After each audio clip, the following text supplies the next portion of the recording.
जिसे लिंग में अर्थात उपयोग नामक लक्षण में ग्रहण माने अर्थात सूर्य की भांति उपराग नहीं है, वह अलिंग ग्रहण है। इस प्रकार आत्मा शुद्धोपयोग स्वभावी है, ऐसे अर्थ की प्राप्ति होती है। देखो कहते सूर्य ग्रहण, सूर्य को ग्रहण लगता है ना, आप जानते हो राहु केतु क्या आ जाते हैं, वो जैसा दिखता है। इतना तो आप जानते हो कि सूर्य ग्रहण किस दिन होता है और चंद्र ग्रहण किस दिन होता है, जानते हैं? बोलो किस दिन होता है? कोई बड़ी बात नहीं है, अभी बता दूंगा, फिर जिंदगी भर याद रहेगी। चंद्र ग्रहण हमेशा अमावस्या पूर्णमासी के दिन होता है और सूर्य ग्रहण अमावस्या के दिन होता है। जब वो पूरा खुला रहता है ना चंद्रमा, और उसके ऊपर कोई चीज आए और बीच में आड़ आवे तो उसे ग्रहण बोलते हैं। अमावस को तो वैसे है ही नहीं, अपने दिखता ही नहीं, तो कैसे चंद्र ग्रहण अमावस को कैसे होगा? तो वो कहते हैं कि ऐसा भगवान आत्मा में कोई चीज का जैसे सूर्य ग्रहण होता है ऐसा उस पर कोई ग्रहण नहीं लग रहा है, और उसका अर्थ है कि शुद्धोपयोग स्वभावी है। अब देखो आत्मा शुद्धोपयोग स्वभावी है, अभी अभी अभी अपने आत्मा के लिए अभी शुद्धोपयोगी कह रहे, इसका मतलब शुद्धोपयोग अभी पर्याय में है ऐसा नहीं कह रहे। हमारा स्वभाव शुद्धोपयोग स्वरूप है, तो सिद्ध भगवान के शुद्धोपयोग होता है कि नहीं होता है?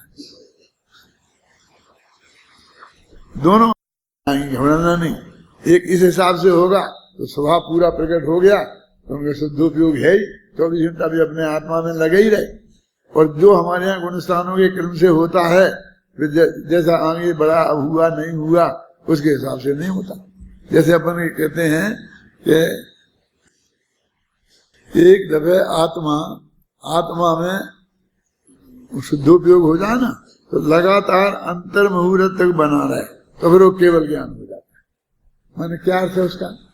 उसका अर्थ ये है कि वो एक अंतर मुहूर्त को नहीं हुआ, वो अनंत काल के लिए हुआ है, और अनंत काल के लिए हुआ तब केवल ज्ञान हुआ है। लेकिन वो कम से कम स्टार्ट वहां होगा ना। जैसे कि ये हड्डी है अपनी टूट गई, फिर डॉक्टर ने बांध दी और फिर वो हड्डी अपने आप जुड़ती है, तो जुड़ती है ना, तो अभी तो बिल्कुल टूटी हुई है और फिर रोजाना धीरे धीरे धीरे धीरे जुड़ती जाएगी। एक समय ऐसा आएगा कि फिर पूरी जुड़ जाएगी, ऐसी जुड़ जाएगी कि जैसे यहाँ से हड्डी टूटती नहीं है ऐसी वहां से भी नहीं टूटेगी। ऐसे ही उपयोग हमने आत्मा में लगाया, और यदि वो जैसे बन गया इतने दिन तक जुड़ी रही तो पट्टा बांध देते हैं तो हिलती नहीं है, तो जुड़ी रहती है तो जुड़ जाती है। तो ऐसे ही वो उपयोग अंतर मुहूर्त तक जुड़ा रहा लगातार, तो फिर ऐसा हो जाता है अटूट कि फिर अनंत काल तक नहीं टूटेगा। हम जो कहते हैं अंतर मुहूर्त में फिर केवल ज्ञान हो गया, फिर क्या जरूरत है शुद्ध उपयोग की? अरे अब टूटने की क्या जरूरत है? वो उपयोग जब आत्मा में लग गया था तो आप कहते हैं कि हमें जरूरत नहीं क्योंकि केवल ज्ञान हो गया, लेकिन अब टूटने की क्या जरूरत है? वो टूटेगा क्यों? समझ में? तो उसको हम ये कहते हैं अनंत काल तक रहेगा।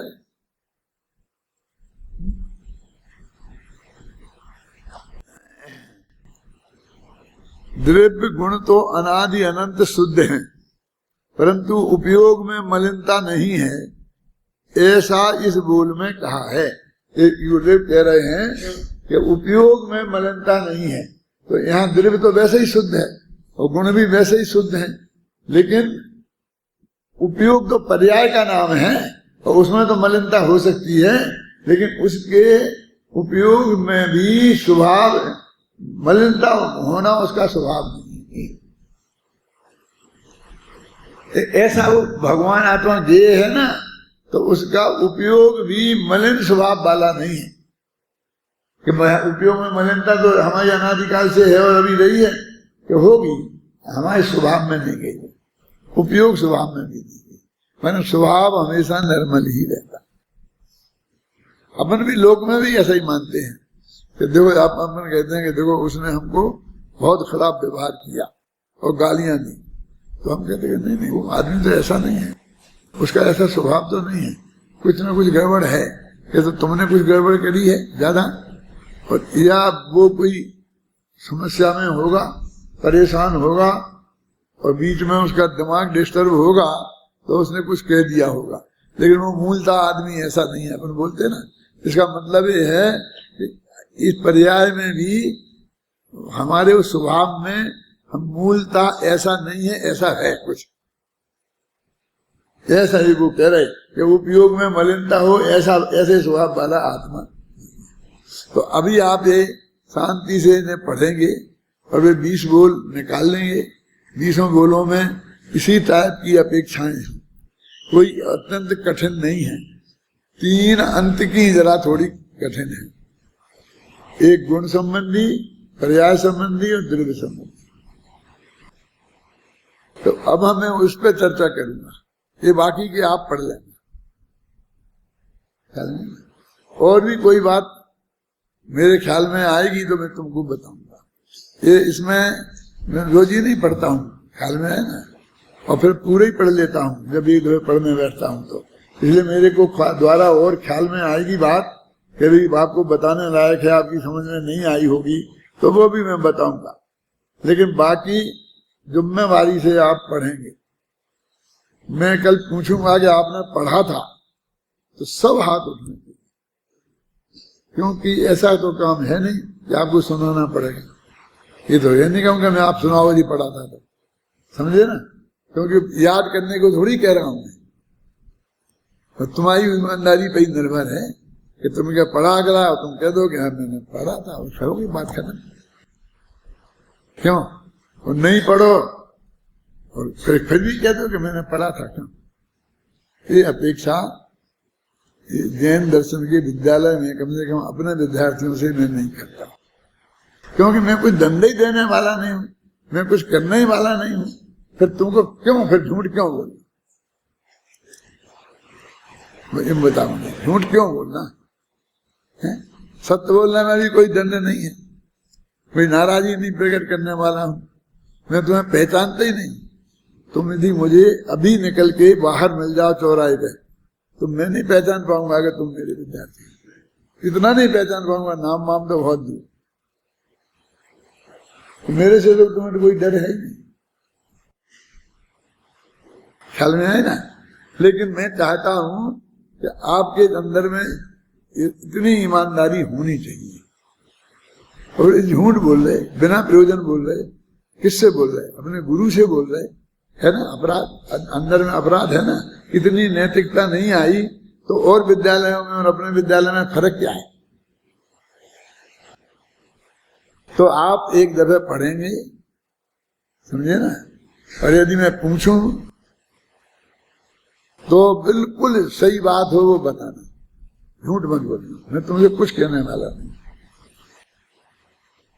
है, बस इतने ही मुझे भरोसा रहा कि तुमने सत्य बोला है, उतना ही पर्याप्त है मेरे लिए, ख्याल में है ना। लेकिन ये 18 वैसे तो 20 बोल हैं और उसमें सिर्फ ये बताया है कि भगवान आत्मा का ज्ञान स्वभाव ऐसा है जो किसी के पराधीन नहीं है, वो पूरा स्वतंत्र रूप से सारी दुनिया को निरपेक्ष बने जाने, और सारी दुनिया में जितने भी जानने वाले तत्व हैं उनके द्वारा जानने में आए। बस पूरी इतनी मेहनत 40 पेज में सिर्फ इतना समझाया है। इतना भी हमारे समझ में आ गया तो हमारा काम चलता है। हमारा मतलब इससे ज्यादा की जरूरत नहीं है। आत्मा के अनुभव में इससे ज्यादा की बाधा नहीं, क्योंकि जो पराधीन वृत्ति है ना वो टूट जाएगी कि मेरा स्वभाव नहीं ऐसी है। मेरे स्वभाव में पूरी स्वाधीन वृत्ति है कि मैं अपने आत्मा को अपने स्वयं से अपने आप जान सकता हूँ, मुझे किसी दूसरे की रंज मात्र की जरूरत नहीं है, ख्याल में है ना। क्या उजेला होए तो मैं जानूं, ऐसा मेरा स्वभाव नहीं है। वो मेरी कमजोरी है, स्वभाव नहीं है कि मेरी आंख में देखते हैं। ये जो मैंने ये चश्मा लगता है मुझे, तो मैंने बिना चश्मा के मुझे नहीं दिखता, समझ में आए ना। तो अब मैं पूछता हूँ आपसे, मैं अंधा हूं कि नहीं? किसी भी मेरे कहने में संकोच हो तो तुम और किसी आदमी पे घटित कर लो कि जो चश्मा से दिखता है और बिना चश्मा के नहीं दिखता है, तो वो आदमी को हम अंधा मानेंगे, सूझता अंधा तो नहीं मान सकते, दिखता है। तो वो शर्त क्या है, बड़ी इतनी सी बात है, क्या बात इतनी है। तो वो कहता है देखो मेरा स्वभाव चश्मा लगा के देखना नहीं है, अभी वर्तमान की परिस्थिति ऐसी है कि मेरी आंख में ऐसी कमजोरी है कि चश्मा लगा के मुझे देखना पड़ता है। लेकिन देखना उस अंधे का नाम नहीं है, चश्मा से देखना वो अंधा नहीं है। आप समझ आए ना, अंधा तो नहीं दिखने को बोलते हैं। कैसे दिखता है उससे फर्क नहीं पड़ता, उजेले में दिखता है अंधेरे में नहीं दिखता, तो अंधा थोड़ी है। जो उसकी अपेक्षाएं हैं, तो वो अपेक्षाएं हैं तो वो कहते हैं वो निरपेक्ष तत्व है, उस अपेक्षा के अधीन वो नहीं है। सिर्फ इतना समझाना होता है। कल आपसे कहा था कि इसको आप पढ़ के आना, और आप लोग पढ़ के आए होंगे ऐसा मैं मान लेता हूं।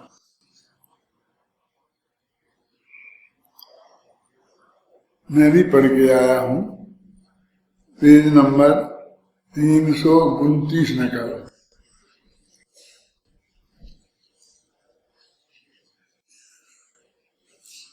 जहां से भी ये आरंभ किया था अपन ने, उसमें अपन ने आचार्य कुंड की गाथा, अमृतचंद्र की टीका, जयसेन की टीका, वृंदावन दास जी के छंद, देवीदास जी के छंद और पूज्य गुरुदेव श्री क्या प्रवचन, इतनी चीजों का मंथन करने के उपरांत अपन ने कुछ निष्कर्ष निकाले हैं। और वो निष्कर्षों तो सबसे नीचे की पंक्ति में देखो, पढ़ो। अलिंग ग्रहण पद के 20 अर्थों का संक्षिप्त विवरण इस प्रकार है। मिल गया? मतलब इतनी चीजों का पीछे अपन ने अध्ययन करके और कम से कम शब्दों में, सरल से सरल भाषा में और व्यवस्थित, जो भाषा अमृतचंद वगैरह की है वो एड़ी टेढ़ी ज्यादा है ना, तो उसका पूरी तरह से ख्याल में नहीं आता है भाव, तो उसे सीधी भाषा में करके ये 4-5 पेज लिखे हैं। तो ये अभी पहला एक में 2-2, 3-3 लाइनों में पूरा सब लिखा है। यह भगवान आत्मा अतीन्द्रिय ज्ञानमय है, इस अर्थ की प्राप्ति कराने वाले प्रथम बोल में उसमें लिखा था ना, इससे इस अर्थ की प्राप्ति होती है। तो ये इस अर्थ की प्राप्ति कराने वाले प्रथम बोल में क्या भगवान आत्मा अतीन्द्रिय ज्ञान में है, लगा ना, इंद्रियों के माध्यम से नहीं जानता है, इसलिए ये निष्कर्ष निकला कि भगवान आत्मा अतीन्द्रिय ज्ञानमय है। यह भगवान आत्मा अतीन्द्रिय ज्ञानमय है, ये निष्कर्ष जिसका निकाला है उस पहले बोल में लिंग शब्द का अर्थ इंद्रिय, ग्रहण शब्द का अर्थ जानना किया गया है। माने एक एक शब्द का अर्थ बताया और इस प्रकार यह स्पष्ट हुआ कि यह ज्ञायक आत्मा इंद्रियों के द्वारा नहीं जानता, इसलिए अलिंग ग्रहण है। देखो, लिंग शब्द का अर्थ इंद्रिय, ये जो अर्थ बदल जाएगा, जैसे अलिंग शब्द का है ना, तो तो हर जगह निषेधवाचक है, और लिंग शब्द का अर्थ बदलेगा और ग्रहण शब्द का अर्थ भी बदलेगा। और उनके हिसाब से किस अर्थ की प्राप्ति होती है वो निष्कर्ष आचार्य अमृतचंद ने खुद निकाल के दे दिया है। इस प्रकार यह स्पष्ट हुआ कि ज्ञायक आत्मा इंद्रियों के द्वारा नहीं जानता, इसलिए अलिंग ग्रहण है, अतीन्द्रिय ज्ञानमय है। तो पहला अर्थ यह है कि ये इंद्रियों के माध्यम से नहीं जानता। दूसरा अर्थ ये था कि इंद्रियों के माध्यम से नहीं जाना जाता है ना। यह भगवान आत्मा इंद्रिय प्रत्यक्ष का विषय नहीं है। इस अर्थ की प्राप्ति कराने वाले द्वितीय बोल में, मैंने इस भाषा में से बांधा है शांति जी, है ना।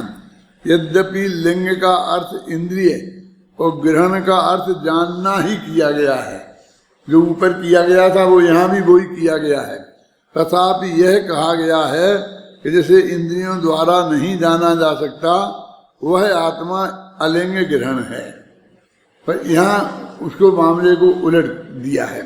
इस प्रकार दोनों अर्थों में लिंग शब्द का अर्थ इंद्रियां और ग्रहण शब्द का अर्थ जानना और आ का अर्थ नहीं किया गया है ना। इस प्रकार ना तो आत्मा इंद्रियों के द्वारा स्वपर को जानने का काम करता है और न स्वपर द्वारा इंद्रियों के माध्यम से जानने में आता है। तात्पर्य यह है कि इंद्रियों से हमारा कोई भी संबंध नहीं है। उसके पहले की जो गाथाएं थीं उनमें भी यही कहते आ रहे थे कि शरीर से हमारा कोई संबंध नहीं है। इस अलंग ग्रहण के बोलों में भी वो इंद्रियों की बात जो कह रहे हैं, तो इंद्रियां, 5 इंद्रियों के अलावा शरीर क्या है? शरीर है वो 5 इंद्रियों में ही तो विभक्त है। पहले हम अपने शरीर के कहते हैं हम शरीर की कैद में हैं कि हम शरीर के अंदर में बंद हो गए, तो असली उसका स्वरूप अर्थ ये है कि हमारा ज्ञान भी उसकी कैद में हो गया और आनंद भी उसकी कैद में है। हम यदि कुछ जानने का काम करते हैं तो बस इंद्रियों से, फिर आँख से देखते हैं, कान से सुनते हैं, नाक से सूंघते हैं, स्पर्श से छूकर देखते हैं, रसना से चक्कर देखते हैं और आनंद लेते हैं। तो भी खाने का, पीने का, देखने का, सिनेमा देखने का, सूंघने का, इत्र का, सुंदर सुंदर मीठे मीठे बोल गाने सुनने का। तो हमारा ज्ञान भी इंद्रियाधीन है और हमारा सुख भी इंद्रियाधीन है। अब यहाँ ये दोनों बोलों में अलिंग ग्रहण पद का वो अर्थ करते हैं कि ना हमारा ज्ञान इंद्रियाधीन है ना हमारा सुख इंद्रियाधीन है। वो कहते हैं इंद्रियों के माध्यम से ना आत्मा जानने में आता है और ना आत्मा जानता है। और अब इसमें दो हो गए ना, इंद्रियों के माध्यम से जानने में नहीं आता और ना जानता है, फिर एक एक के दो और हो गए, क्योंकि इंद्रियों के माध्यम से ना स्वयं को जानता है न स्वयं पर को जानता है, और इंद्रियों के माध्यम से न पर के द्वारा स्वयं जाना जाता है न पर के द्वारा पर को जानता है। तो 4 हो गए ना। इससे इतना सिद्ध हो गया कि इंद्रियों से इसका कोई संबंध नहीं है। तो प्रकारांतर से यही अर्थ हुआ कि इसका शरीर से कोई संबंध नहीं है। माने हमारा ज्ञान और आनंद दोनों इंद्रियों के अधीन नहीं है। हमारी समझ में ये आना चाहिए। हमारी समझ में ये बात नहीं आएगी तो इंद्रियों की अधीनता हमसे नहीं छूटेगी। तो हमारे मन के द्वारा ग्रहण की हुई है ना। हम जब पहले यही मान लें कि हमारा तो भाई एक घूंट पानी भी हमें मिलता है तो आपकी कृपा से मिलता है, एक और यदि खाने को मिलता है तो आपकी कृपा से मिलता है। यदि हमारे चित्त में बहुत गहराई से ये बात जमी रहे तो हमारी गुलामी चित्त में से निकल ही नहीं सकती है। हम विद्रोह की बात सोच ही नहीं सकते हैं कि हमारा जीवन ही इनके आधार पर है, नहीं तो हमारा जीवन ही रहना संभव नहीं है ना। तो ऐसे हमारा इंद्रियों की हमारी गुलामी हो गई है। तो वे कहते हैं भैया तुम्हारी दोनों चीजें, ना तुम्हारे को जानने का काम इंद्रियों से होना है और ना तुम इंद्रियों के द्वारा जाने जाओगे। ना तुम इंद्रियों से जानोगे ना तुम्हें कोई इंद्रियों से जानोगे, न तुम दूसरों को इंद्रियों से जानोगे न दूसरे तुम्हें इंद्रियों से जानेंगे। तात्पर्य यह है कि इंद्रियों से हमारा कोई भी संबंध नहीं है, क्योंकि ना तो आत्मा उनसे जानता है और ना उनसे जाना जाता है। आखिर इंद्रियां देह का ही तो अंग है, आत्मा देह से भिन्न नहीं है। अभी हम पढ़ते जाएंगे आगे और पूरा पढ़ेंगे 36 पेज तक, लेकिन अभी इसी विषय को अपन प्रकारांतर से कई दफे बोल चुके हैं। ऐसा नहीं है कि अभी पहली दफे ही बोला है, लेकिन वो बार बार फिर आ जाता है ना, तो वो इसलिए आ जाता है कि एक दफे अपना कुंद कुंद की गाथा पढ़ेंगे तो उसमें आएगा, फिर एक दिन अमृतन की टीका पढ़ेंगे तो फिर उसमें आएगा, फिर एक दफे अपन जयसेन की पढ़ेंगे तो उसमें आएगा, फिर एक दफे अपन देवीदास को पढ़ेंगे तो उसमें आएगा, फिर एक दफे वो पढ़ेंगे वृंदावन लाल को, और फिर गुरुदेव को पढ़ेंगे, तो इतनी दफे तो आना ही है। तो इन सब की स्टडी करके मैंने देखा इसमें गहराई से कि मैंने उस वक्त बहुत मेहनत की होगी और उसे बिल्कुल बांध दिया। यदि हम वो कुछ नहीं पढ़ें और इतने हिस्से को पढ़ लें तो हम उसके पूरे अर्थ को अच्छी तरह से समझ सकते हैं। पूज्य गुरुदेव श्री के प्रवचन में भी मैंने इस तरह की स्टडी करी कि वो आप भी सुनते होंगे कि कम से कम 3 दफे तो एक वाक्य को वे बोलते हैं, तो 3 दफे नहीं, कई दफे तो 30 दफे बोलते हैं। वो एक वाक्य को ले लेंगे और 1 घंटे तक उसको ही घिसते रहेंगे, तो अपन को कभी कभी अंदर से वो अटपटा लगने लगता है। लेकिन क्या है वो कि पहले तो वो उसमें पढ़ते हैं, तो अभी अपन तो स्पीकर पे सुनते हैं ना, इसमें तो अपन ने ये तो देखा नहीं कि वे पढ़ रहे हैं, तो वे उसी बात को पढ़ के फिर अपने मन से उसका अर्थ करते हैं, तो फिर कोई बात रिपीट होती है, फिर थोड़ा सा समझाते हैं और फिर उसी को कि देखो इसका निष्कर्ष ये निकला, फिर बताते हैं। तो वो 3 दफे तो वैसे ही आ जाता है। और वे भी गहरा स्वाध्याय करते हैं, तो जैसे इनको पढ़ते हैं, इसको पढ़ते हैं, उसको पढ़ते हैं, सोचते रहते हैं, तो वो बार बार वो बात आती है कि हमारी मजबूती से हमारे चित्त में जम जाए। गुरुदेव श्री को ये 47 शक्तियाँ, ये बोल ऐसे याद रह गए, इतने बीच में बोलते जाते हैं वो, इसका कारण भी उनकी यही आदत है कि वो एक दफे दोहराएंगे तो 6 दफे तो बोलेंगे ही, इतने में तो याद हो जाती है। अपना जो प्रशिक्षण शिविर लगभग तुम लोगों ने सभी ने कर लिया ना, तो उसमें भी ये हम बताते हैं कि भाई आपको पाठशाला में पढ़ाना है बच्चों को, और मान लो कि साल भर में 3 भाग पढ़ाना है। कई छोटे बच्चे हों तो एक ही भाग पढ़ाना और महीनों लगाना उसमें, तो आपके पास ज़्यादा तो सब्जेक्ट है ही नहीं, तो आप 4 दिन में एक पाठ पढ़ाएं, तो 4 ही परिभाषाओं में उसमें मुश्किल से हैं, तो रोजीना आपको एक ही परिभाषा पढ़ानी है ना, तो उसे यदि आप 1 घंटे तक रिपीट करते रहेंगे तो वो बच्चों को याद हो जाएगी, आपको भी याद हो जाएगी, फिर दोबारा आपको किताब भी नहीं देखनी पड़ेगी। एक दफे पहली दफे ये मेहनत करनी पड़ेगी, फिर दोबारा आपको किताब भी नहीं देखनी पड़ेगी। अब उसकी तरकीब है कि कैसे एकदम वैसे ही के वैसे रिपीट करते रहेंगे तो बच्चों को भी अटपटा लगेगा।